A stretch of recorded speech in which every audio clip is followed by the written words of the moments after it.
Hello, welcome back to my channel. In today's video, I'm going to be talking to y'all all about the 2023 5-star predictions that I had. I put together this list of books I was really excited about. They were coming out in 2023. I like doing this every year because it gets me kind of in the know about what books are coming out, and then at the end of the year I can tell you whether or not those books lived up to the hype that I had in my head around them. Today I'm going to be talking to you about 20 of the 23 5-star predictions that I had for this past year. 3 of the books I did not read. One of the books an author did not publish this year, and the other 2 are like later books in the series. I just didn't have the time, honestly, to reread a lot of like prior books in the series. It's something I'll get to eventually. Those books, by the way, were Motel by Penelope Douglas. That's the one that didn't come out this year. Lassiter by J.R. Ward, which is like the book number 23 or something in the Black Dagger Brotherhood series. I do want to do a reread of the series at some point. When, I don't know, but it just wasn't in the cards for right now, so it's fine. And then Chain of Thorns by Cassandra Clare. Again, another one where I was like not really ready to reread that series this year, but hopefully I'll get to that at some point in 2024, and if not, it's not gonna worry me. I'm not worried about it. But luckily we have plenty to discuss in the 20 books that I did read from this list. First up is Hellbent by Leigh Bardugo. This is a book that I actually finished earlier today, so I feel like my thoughts and feelings are really fresh on this one. This is the follow-up to Ninth House, which was, I feel like, a smash hit by Leigh. I think she won the Goodreads Choice Awards the year that that book came out. It was one that I personally really enjoyed. I know it was a little bit divisive. I know some people were kind of like, it's kind of boring, but it's just the kind of fantasy I like, which is this sort of like urban fantasy, dark academia, slow-moving sort of thing. And I will say, if you enjoyed that book, Hellbent is a really good follow-up to it. It feels pretty much identical. The pacing and the way that the plot feels is quick-paced and fun, and I don't think it suffers too much from the sort of like sophomore slump, the second book syndrome. That being said, it was a 4-star instead of a 5-star read for me, simply because I feel like, despite the kind of quick pace of the book, there were just a few things lacking for me, mostly in the repetitive nature of the plotline. There is an event that occurs, I think, either 3 or 5 times in the book, and not much else happens, which is frustrating because I feel like the world's expanding, we're getting more side characters, which is really thrilling, but in terms of the actual plot and where the characters go, it's the same place over and over again, and if you read the title of the book, I think you know where that place is. I don't know, it was good, it was fun, I liked the relationship development between Darlington and Alex. I feel like it's going into a very interesting place. Not quite romantic, but not romantic. It's a lot of fun. I think Leigh does a really good job at getting you to root for these sort of like non-traditional relationship dynamics, Kazan and Nej, for instance. So yeah, I don't know, I liked this one a lot. 4 out of 5 stars. It definitely was not a disappointment, which was really what I needed, honestly, because a lot of these books, spoiler, were. We're actually going to talk about one of those next, The Stolen Heir by Holly Black. I was so excited about this one, obviously. The Folk of the Air trilogy is one of my favorites, and I have been a Holly Black fan since middle school. I'm quite old, and Holly's been writing a long time. Very well versed in her series, and it's not like I'm just familiar, again, with the Folk of the Air trilogy, which is like kind of her smash hit. I feel like I don't have unrealistic expectations about her writing or what she can do. I'm not saying that Folk of the Air trilogy is like an outlier per se, but I know kind of the full breadth of what she writes. So I thought that I knew what to expect when going into The Stolen Heir, but sadly I was still kind of disappointed with it. It's a story about Oak, who is the younger brother of Jude in the Folk of the Air trilogy. He is wanting to, I guess, I don't know, I don't want to spoil the book for you. I was just about to say something that I think would spoil the book. Basically teams up with Ren, who is someone who he is promised to in marriage at a young age, and while the marriage didn't take place, they had a few different chance encounters, have gotten to know each other over the years. Now that they're reunited and have both similar and different goals, they have to kind of like team up together and go on an adventure, blah blah blah. I think the thing I didn't like about this is the way that the plot was structured. I'm not really someone who enjoys a journey kind of plotline. Let's hop on the back of horses and like journey across the land. Lord of the Rings? Fuck no. That's just not me sitting around campfire. Like, I'm not normally into that sort of thing. A quest, shall we say. Additionally, like, that could have been okay. Like, if I had read Jude and Carden doing that, fine.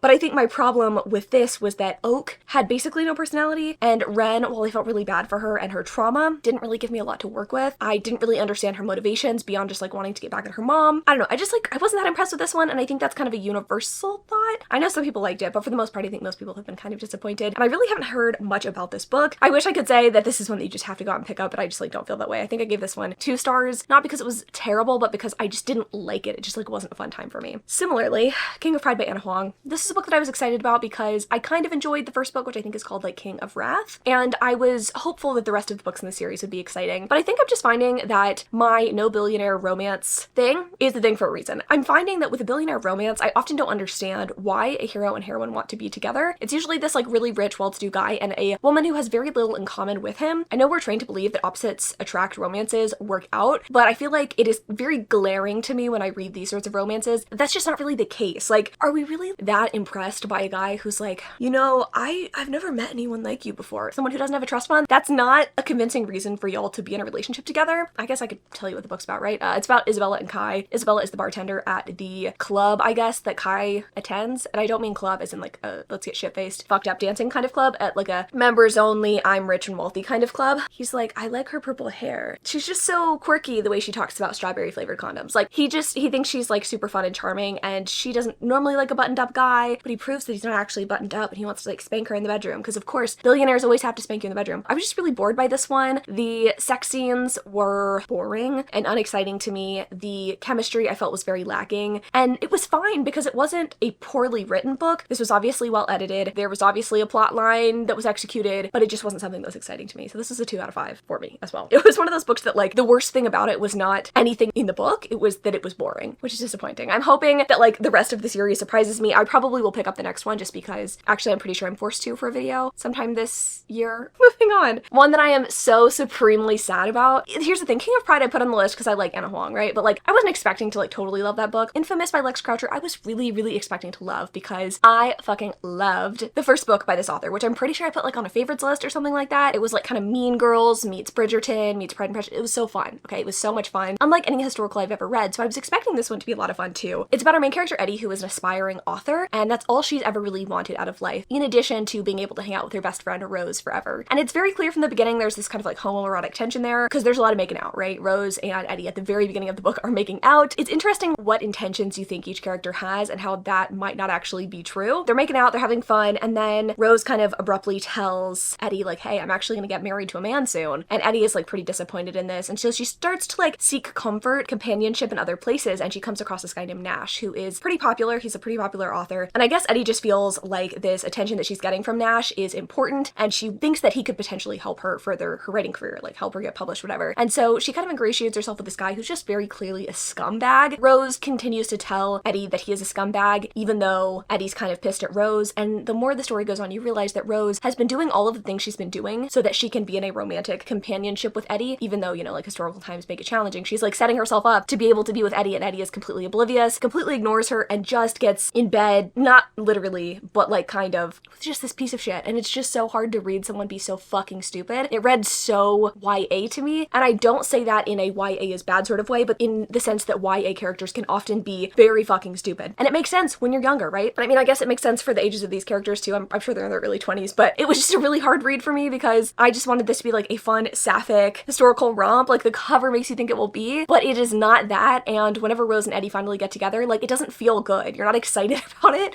You're just like, wow, Rose, you're like really settling for this person who like let you down. I really didn't like this. I give it 2 stars. I promise I'm not just gonna bitch this entire time though. Let's talk about a 5-star read for me. Yellowface by R.F. Kuang. I've talked about this book, I think twice at this point, once in a wrap up, once in a vlog, and I was pretty extensive in my thoughts, so I don't want to go too in depth, but this was fucking phenomenal. It's about our 2 main characters, Athena and June, and it's interesting because Athena's dead for most of the book, but she is very much main character. Essentially, Athena and June went to Yale together. Athena has been very successful in her writing career, June not so much, and June likes to kind of chalk it up to the fact that she's white and Athena isn't. One day after Athena unfortunately kind of coincidentally passes away, June takes it upon herself and takes the opportunity to steal Athena's unpublished manuscript and sell it as her own. And this proves a little challenging because the topic of the book, I believe, is Chinese soldiers in World War I or something like that. June is very much white, so she tries to like pass herself off as ethnically ambiguous, and she's trying to constantly fight these criticisms of her white privilege, and the book has such interesting commentary and things to say on this topic. So many like micro commentaries too on social media and so many different things. In some ways, this book is definitely R.F. Kuang's way of kind of, I guess, kicking back or fighting back against criticism she's received herself, and I think that's a criticism I hear about this book, is that this book is self-insert or whatever. I liked it. I personally felt that this was the perfect vehicle to kind of write this story and tell, I guess, the message that she wanted to tell. I was less than impressed, I will say, with Babel the first time around, because I felt like the fantasy wasn't necessarily the right vehicle for the commentary. I really just like R.F. Kuang's fantasy writing, admittedly, and I just wanted more focus on that. And so getting to hear R.F. Kuang's sort of political, social, racial commentary in a sort of contemporary setting, I thought was really fun, and also just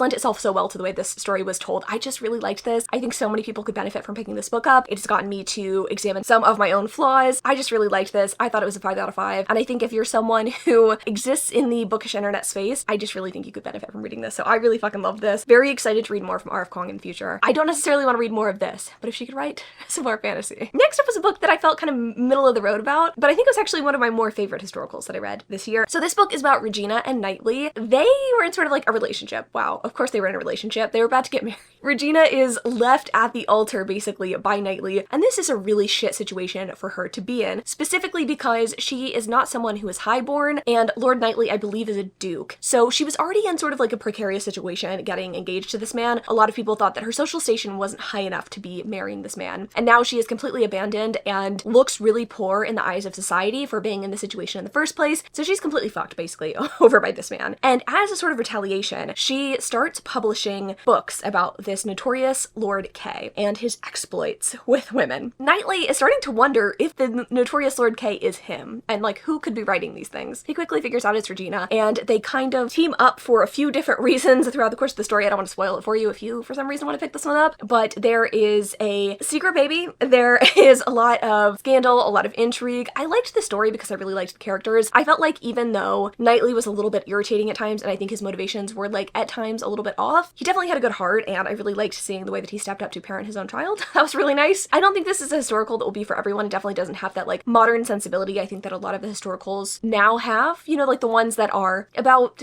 women's suffrage and the ones that have like those fun illustrated covers. Like this isn't going to be that, but I liked it. I gave it 3 out of 5 stars. I think it was just fun and different and kind of a change of pace from all the other stuff on this list and all the other stuff that I've read this year. So, and definitely a fun introduction to Lorraine Heath. I think I've read 2 or 3 of her books at this point, and I think this one was my favorite. Next up we have Play to Win by Jodie Slaughter. I put this book on the list because I had read one book by Jodie Slaughter previously in 2022, I believe, and I had a good time with it. I felt like the sex scenes were good. I felt like the relationship development was good. So I was excited to see like what else she was going to put out, and I wanted to put one of her books on this list so that I would have intense motivation, I guess, to like actually pick it up. So unfortunately, Play to Win didn't totally work for me because I feel like the relationship development was lacking here, which is so surprising given that I feel like the first book she published really had that element. So the book's about Miriam and Leo, and Miriam ends up winning the lottery, and she's super excited about the winnings, but she realizes she's actually gonna have to split the winnings with the people around her, specifically her husband. And her husband have been estranged for many years. She got married really, really young, I think like at 18 or something, and a lot of people advised her it was a bad idea, but she did it anyway because she loved her like childhood best friend. And now she has to track down Leo and kind of explain the situation, and or actually not explain the situation and just get a divorce so she doesn't have to split the money with him. Something like that. As they reconnect, we start to kind of understand why their relationship broke down, why Leo didn't feel like he was the right fit for Miriam, and how they kind of find each other again. And I think my problem here is that I don't feel like Leo's motivations really made a lot of sense. He talks about like not feeling good enough for Miriam, and yet he's, I believe, the one who like initiated the idea of marrying in the first place, even though they were kind of too young. And I understand like the feelings of inadequacy, whatever, but in addition to his motivations being irritating to me, I feel like the relationship development did not take place on page, and I understand it was like a marriage in trouble situation, so I'm not expecting to see a ton, but I didn't understand why they wanted to be together in the first place. Like, what made these childhood best friends in the first place? Like, why would these two people want to be together? It didn't make sense to me, and I feel like that's pretty crucial in a romance to be a romance. So this was 2 out of 5 for me. It was just very forgettable. Not terrible, but just like nothing special. Next up, we do have a 5-star read, The True Love Experiment by Christina Lauren. I really enjoyed this book. It is the follow-up book to The Soulmate Equation. This one follows Fizzy, who is the best friend of the heroine in that first book. She is a romance novelist who is looking for a love life of her own. She kind of has this wake-up call where she realizes she hasn't really been living her life to the fullest and how she wants to, and when she's approached by a man named Connor, who is a documentary filmmaker who is like being forced to make a reality dating show, she decides to take the opportunity and just find someone maybe to love. And it's a really fun book with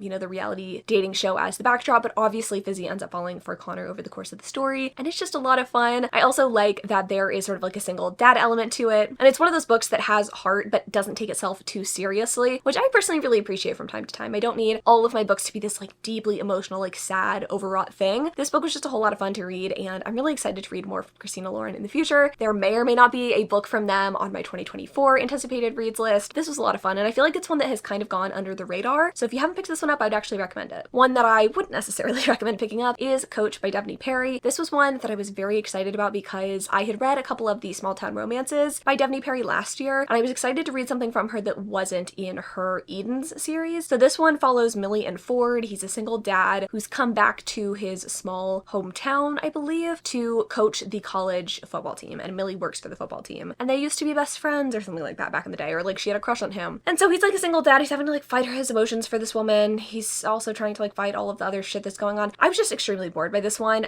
It wasn't a terrible book, but even in trying to describe it to you, I can't really remember much of what occurred, which I feel like says a lot about this book. It just felt kind of generic to me. I'm all for familiar tropes. I'm all for going with a formula that works, but if you're not going to make it unique and really sell it to me, it's never going to be 5 stars. This one was just kind of boring. I gave it 2 stars. I feel like what we're doing right now is going 2, 5, 2, 5, 2, 5, and don't worry, the trend's continuing. Another 5-star read for me was Yours Truly by Abby Jimenez. Abby Jimenez has really turned it around for me. I feel like I had such a hard time with the first 2 or 3 books that I read by her, because the first one had some shit that I found kind of offensive when it comes to fertility, even before I had to go through my own fertility journey, and then the other books I just really didn't find very romantic or charming, but her past couple of books have really knocked it out of the park for me. I really, really enjoyed this one especially, okay? So this one's about Brianna and Jacob. Brianna is a doctor, and she is up for, I believe, chief of surgery or something like that, until a new guy comes into the hospital. His name is Jacob, and basically steals her dream promotion out from under her. And she thinks this guy is the worst. And it's kind of a classic case of miscommunication and also bitter grapes, right? And also sour grapes because she didn't get the dream job that she always dreamed of. But he writes her a letter one day, and she is instantly blown away by his candor, by how sweet he is, how sincere he is, and they end up striking this sort of friendship that turns into something more. I adore this book. I love this idea of writing letters to someone. I also like the way that like prior relationships are handled in this book. I love the way that Jacob kind of hates himself. That is like one of my favorite things in romance. I don't know, maybe call me a misandrist. I don't care. I like when heroes can see the flaws within themselves and can reflect upon those things. I think this book is one of the sweetest and most sincere things I've ever read, and there are some like harder topics for sure that are handled that I think are done pretty well. I will tell you, because I think this is something that's important to know, even though it's not detailed in the synopsis, that there is a surprise pregnancy plotline in this book, and normally I don't love that sort of thing, but I feel like it was executed well here, and it felt like something that just happens, because it is something that just happens, rather than something that is thrown in the story to bring these two characters together. I don't know, I fucking love this book. I thought it was so fun. The forced proximity is fun. 5 out of 5, you know what I mean? Abby Jimenez, she writes those emotional stories that are really gonna get you, so definitely pick this one up if you enjoyed Part of Your World, and even if you didn't, still pick this one up because it was fun. A book that was not fun, and one might say not happy, was Happy Place by Emily Henry. I'm literally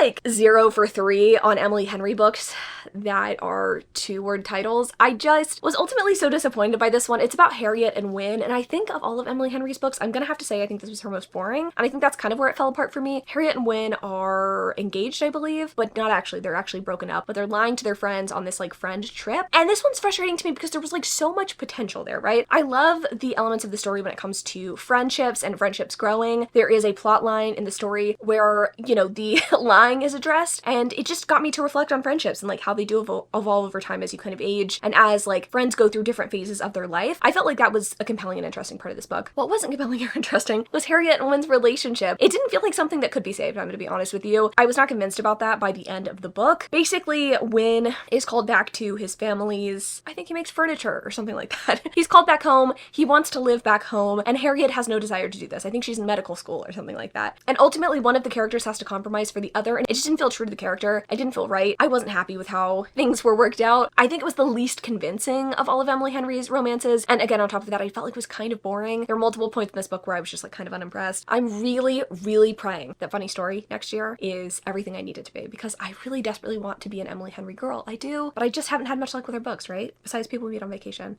They've all been kind of like 2-star reads for me, so bummer. What wasn't, and what actually took me by surprise big time, was Just My Type by Fallon Ballard. This was one of the biggest surprises of the year for me, because I kind of, I don't want to say jokingly put this book on this list, but I'll be completely transparent with you. It was hard for me to find books that I was genuinely interested in for my most anticipated list. And this one kind of seemed like friends to lovers, like enemies to friends to lovers thing, and I was like, okay, like I'll put it on there. I didn't know much about this author. I'd never read from her before, but my god, I loved this book so much. This book is about Lana and Seth, and they are working for the same news publication. Lana has been working there longer. Seth ends up coming in as a part of like a merger. I think the newspaper gets like bought by someone, or it's an online publication, I'm pretty sure, but only one of them is up for promotion, or only one person can win the promotion. They're both kind of like enemies at this point because they used to date in high school, whatever. Lana really never thought she'd see Seth again, but they're competing, and part of that competition is that they're going to have competing columns. One of them, Guy of course, is kind of a serial dater. One of them is a serial monogamist and has been in long-term relationships, and so the idea is that Lana is going to stay single and like document her single social experience, and Seth is going to date and try to find a long-term relationship as part of his column. And as the story continues, we get to see them write these like competing articles. People vote on like who they think wrote the better article that week, and there's sort of a social media component to it. But at the core of the story, it is really a friends to lovers relationship, which is my bread and butter. I love it. I love seeing this sort of like high school relationship break up, seeing them sort of remedy the problems in the present day, and also just realize that they missed each other this entire time. Come on, eat that shit up. Parts of their relationship were kind of reminiscent of my own personal relationship as well, which I think made it even more special. I loved this. I thought it was so fun. I feel like it's a book that's very underhyped, but I give this one 5 stars. I think it might end up on my best of the year list. We'll see.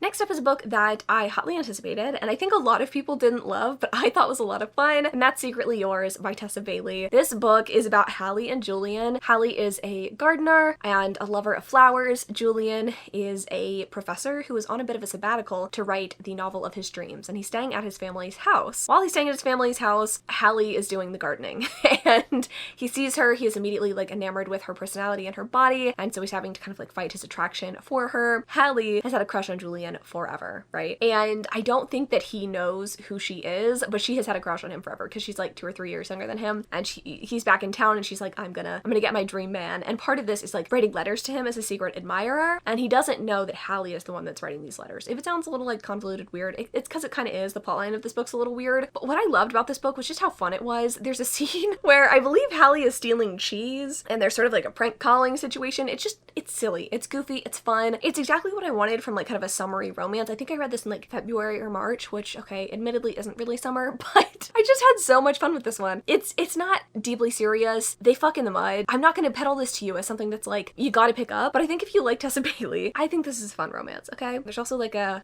he's an alpha savior sort of moments. Like, maybe you're into it, maybe you're not. I don't know. I'm not trying to sell you on it. I gave it 4 stars, okay? I probably won't think about it much after this year, but I had a good time with it. It didn't let me down, and that's really what I needed from it. Right, next up is Final Offer by Lauren Asher. I was really, really excited about this one, and this one, similar to King of Pride, kind of let me down because I felt like it was kind of boring. This one I was excited about because Cal is one of the Dreamland billionaires. I know I say I don't like billionaire romances, but if it's Disney-ish, I don't know, I just think it's more fun and interesting, okay? Cal has a substance abuse problem, which we know from prior books, and I was excited to see how his romance was going to shake up with his childhood best friend who he was estranged from, but I felt like the road to get there was really messy. And certainly it was realistic, but I felt like 500 pages of seeing someone fuck up over and over again was really challenging when the heroine also had a sister who had a substance abuse problem. It was just really hard seeing the heroine deal with multiple people letting her down, and Cal, while he eventually grew and healed, I just didn't feel like it was a very fun romance. And I'm not saying that every romance has to be fun, but it also didn't feel as deeply emotional as I wanted it to. I don't know. This one was just kind of a fail for me. That's not to say it was a bad romance. Again, it was like well written, well executed. I gave this one 3 stars as opposed to King of Pride for those reasons. It wasn't a hit for me. That being said, I'm very excited to read Love Redesigned. I have a copy of it, which I'll be getting to soon. Another book that was unfortunately just kind of whatever to me was A Guide to Being Just Friends. This one I was excited about because I love a good friends to lovers romance, but I feel like this one was really fucking boring. I feel like I should have known that because the heroine's dream was to like open her own salad bar. It was a disappointment. This book's about Haley and Wes. Haley is trying to get her business up and running. Wes comes into her little salad bar, salad cup place, and he's like, you could use some better marketing, let me help you out. And she's like, oh my god, okay, sure, like let's do this. And they become friends. It's not a pre-established friends to lovers romance. It is a, oh, we could be friends, let's be friends. And so they just kind of like fight their feelings for each other over the course of the story as the friendship's building. And I liked the premise of that. Like I like this idea of a friendship building over time that we're privy to, right? The idea is nice because you can see every step of that friendship building, which is something that often happens in a friends to lovers relationship that I don't love, is that you don't get to see everything on page. But in this case, I was just kind of bored. Like it wasn't terrible by any means, but neither of the characters had traits that I found really compelling. The tension and the stakes weren't really there. It was like a 3-star read for me. And sadly, I think this might be the last book that I read from this author. I think I've attempted to read the other books in the series before and just have not had good luck. So I think I'm willing to admit that like maybe her writing style is just like not for me. I guess I'm glad I gave this one a try, but it was just kind of a 3-star. Next we have Do I Know You by Emily Wibberley and Austin Seachman Broca, a husband-wife writing duo. This book's about Eliza and Graham. It's a marriage in trouble novel. They end up going on this like vacation and kind of pretending not to know each other so that they can get to know each other again. Their like main relationship problem is just miscommunication. Nothing like terrible happened. The hero kind of feels like he's not good enough for the heroine, not interesting enough for her, and she also feels like her job maybe isn't like serious enough for him. She's a audiobook narrator, and like I like that idea, especially the idea of a self-loathing hero. Like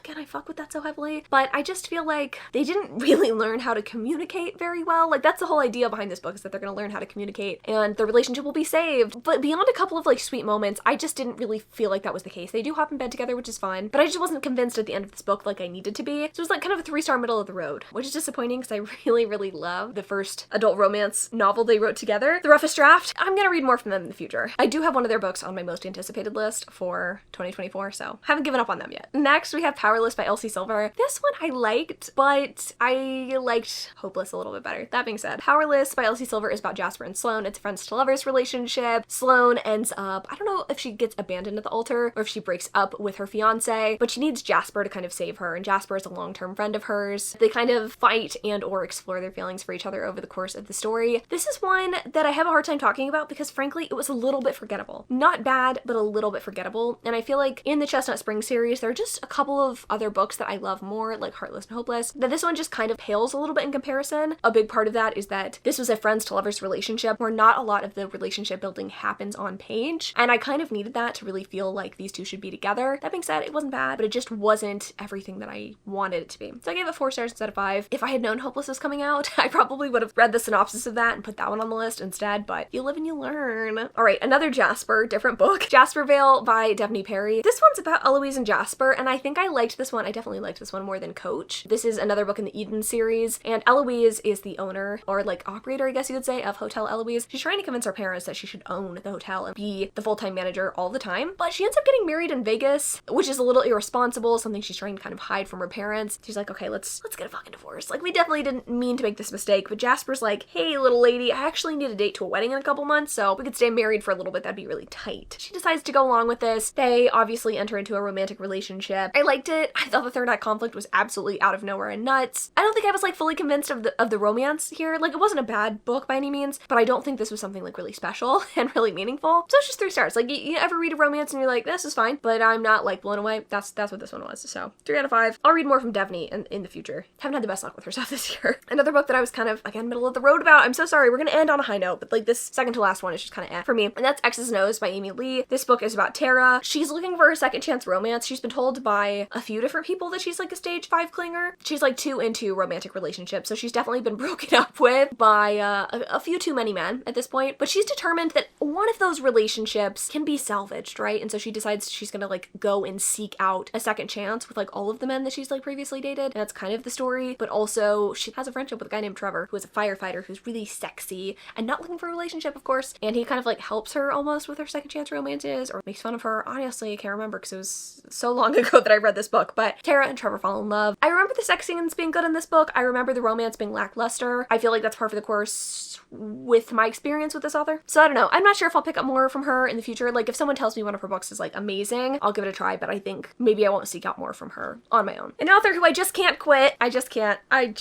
is Allie Hazelwood. She really surprised me this year, I think, with this book. This is the least corny of Allie Hazelwood's books. LoveTheoretically, if I didn't already say the title of it, was taken by surprise at the emotion that this book brought out of me. I cried a little bit at the circumstances that Elsie gets herself into, which is surprising because this book is kind of a weird one. Elsie is fake dating people as sort of like a part-time job. I think she also works at a university and is trying to like land her dream PhD candidacy program or some shit like that. I don't know how college works, okay? Leave me alone. She is dating this guy named Jack's brother, and Jack is very suspicious of their relationship. He is not aware that it's a fake relationship, but he's suspicious of it. And so he kind of tries to sabotage her dream of getting into this program because he's on the committee for the program. And it's an interesting one. It's like, he's very attracted to this woman. He kind of wants to be with her. He also doesn't necessarily like want to help her out. I don't know. It's complicated, right? I mean, Allie Hazelwood books are always complicated. I liked it. I really liked it. I felt like Elsie was a deeply relatable character. I felt like Jack's attraction to Elsie made sense. There's just a lot of like really sweet, tender-hearted moments in this book that I wasn't expecting. And again, I think the fact that this is the least corny of her books really sold it for me. That being said, I don't think anything's gonna beat Love on the Brain for me. I still love that book. I think it has one of my favorite tropes in it. The whole like, not mistaken identity, but like, you know, pen pal sort of thing going on. So nothing will beat that one, but this one was really, really good. I gave it 4 out of 5 stars. And I think, again, this is another one that I feel like flew under the radar, despite it being an Allie Hazelwood book. So if you haven't picked this one up, I think you need to pick it up. So that's it. Those are my thoughts and feelings on my most anticipated 5-star predictions of 2023. As you can tell, it was a mixed bag. I had some 5 stars, some 4 stars, a whole lot of 2 stars, and a couple of 3 stars sprinkled in there. I feel like this happens to me every year. I am a notoriously picky reader. I have